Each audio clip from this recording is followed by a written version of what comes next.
नमस्कार, news circle में स्वागत है आपका। मैं हूं योगेश मिश्रा। आगामी 7 सितंबर से पूर्णमासी के दिन पितृपक्ष का आरंभ हो रहा है। पितरों की कैसे पूजा की जाए, तर्पण कैसे किया जाए, इन सब बातों को जानने समझने के लिए हमारे साथ आचार्य सौरभ सारस्वत जी हैं।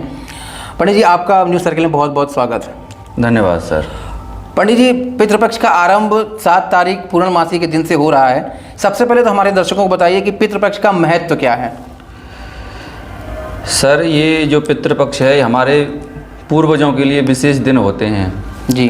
और जो भी कोई व्यक्ति अपने पूर्वजों को जल, वस्त्र, भोजन, मान सम्मान उनका करता है तो उनको विशेष उनकी कृपा उनके ऊपर रहती है। घर में धन्य, पुत्र आदि किसी वस्तु की कोई कमी नहीं रहती है, यानी पूर्वजों का आशीर्वाद मिलता है। हाँ, और वो उनको मोक्ष की तरह वो चले जाते हैं। ठीक।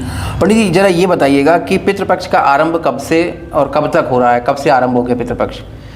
ये पितृपक्ष का जो आरंभ है ये दिनांक 7 सितंबर से पूर्णमासी के दिन से और 21 सितंबर तक रहेगा। इसमें सभी तिथियां समान रूप से रहेंगी। दूसरा पंडित जी, ये कहा जाता है कि पितृपक्ष में तर्पण का महत्व है। तो वो जो लोग हैं वो अपने पूर्वजों की याद में या पूर्वजों की पूजा पाठ के लिए, उनके आगमन के लिए तर्पण कैसे करें, उनकी संतुष्टि के लिए या उनकी शांति के लिए? ये जो श्राद्ध पक्षों में जो तर्पण या श्राद्ध जो होते हैं ये पारण श्राद्ध की विशेष महत्व इसमें रहता है। और इसमें ये पारण श्राद्ध किसी भी विशेष सामग्री की आवश्यकता नहीं होती है। इसमें अगर हम तर्पण करते हैं अपने पितरों का, जिस दिन हमारे पितरों का दिन है, तिथि है, उस दिन हम पहले तो ये जान लें कि जो ये तिथि कौन सी हमें मान्य रखनी चाहिए जी।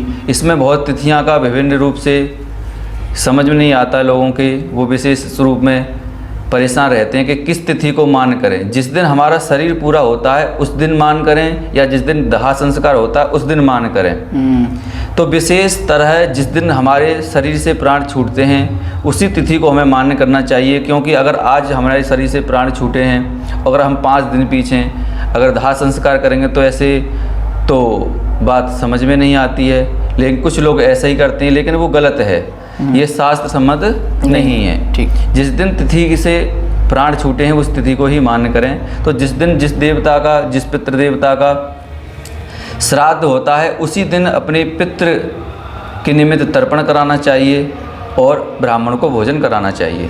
दूसरा पंडित जी, एक सवाल और आता है कि श्राद्ध कैसे किया जाए। जैसे कोई लोग अपने पितरों की शांति के लिए श्राद्ध कराना चाह रहे हैं तो वो विधि क्या है?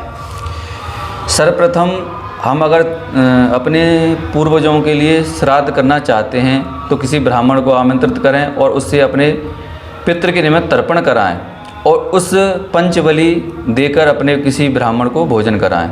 ये सूक्ष्म रूप से श्राद्ध की विधि है। और श्राद्ध कराने की प्रक्रिया क्या है?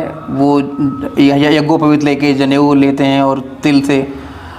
हाँ, तो जैसे अगर हम अपने पूर्वजों का तर्पण कर रहे हैं तो देवताओं के लिए अग्रभाग से चावल लेकर और ऋषियों के लिए उत्तर भाग को मुँह कर गमछे को गले में डालकर जने को बीच में रखकर ऐसे, और अपने पितरों का अगर हम पूजन कर रहे हैं, तर्पण कर रहे हैं तो दक्षिण दिशा की तरफ मुख कर और कुशा का जो नीचे का भाग है उसको अपने अंगूठा और तर्जनी की तरफ करके दक्षिण दिशा की तरफ हमें जल देना चाहिए, तिलों के साथ, काले तिलों के साथ।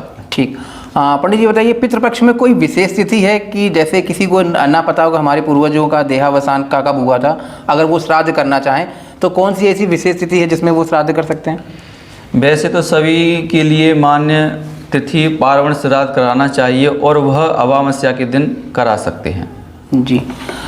दूसरा आखिरी सवाल पंडित जी आपसे और जानना चाहेंगे, आखिरी सवाल का जवाब, कि जो श्राद्ध के दिन अगर हम ब्राह्मणों को भोजन कराएं तो कौन से पात्र में भोजन पकाया जाए और कौन से पात्रों में भोजन खिलाया जाए?